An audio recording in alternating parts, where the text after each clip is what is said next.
Улсын хурлын дарга Монгол Ардын намдар учрал дарга маань бол одоо чөлөөлөе гэдэг энэ сан санаачлаг улс орон дээр одоо гаргаж байгаа. Өнгөрсөн 30 жилийн хугацаанд тодорхой нийгмийн эдийн засгийн дэвшилт хүрснэг үл хүрсэн. Хувийн хвшилд суурилсан одоо эдийн засгийн тогтолцоог одоо төр айлуулгахыг баг оролцдог. Хувийн хвшлийн тогтолцоог бий болгож чадсан нэг чадаагүй байна. Төр ер нь өөрөө маш их олон бизнес рүү одоо орсон байна, тийм ээ.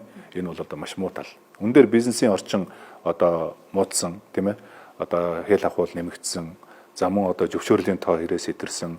За ингээд хяналт шалгалтууд нь давхцсан хяналт шалгалтууд, хуулиудын нэг заалт нь нөгөө заалтуудаа үүсгэсэн.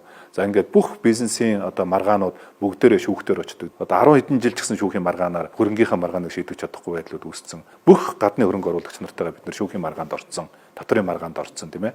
Ийм нөхцөлтэйгээр одоо манай гадаадын хөрөнгө оруулагчдын итгэлээ алдсан. За Монгол улсын хөрөнгө оруулалтын орчин одоо муутж байгаа ийм нөхцөл байдал үүсэж байгаа учраас бид нэр тогтолцооны шинжилгээ хийх хэрэгтэй.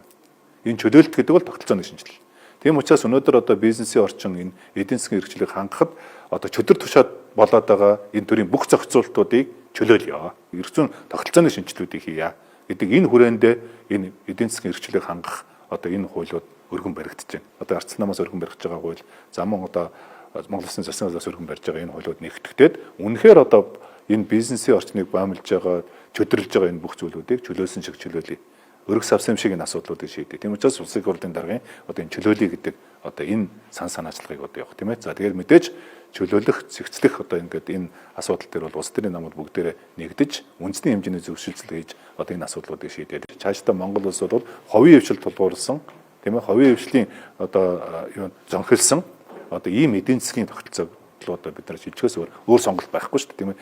Энэ тогтолцоог хийх одоо тэр эргэцэн орчнуудыг хийх энэ боломжууд нь бол өнөөдөр энэ ажлын хэсгээр яа л гэж харж байгаа.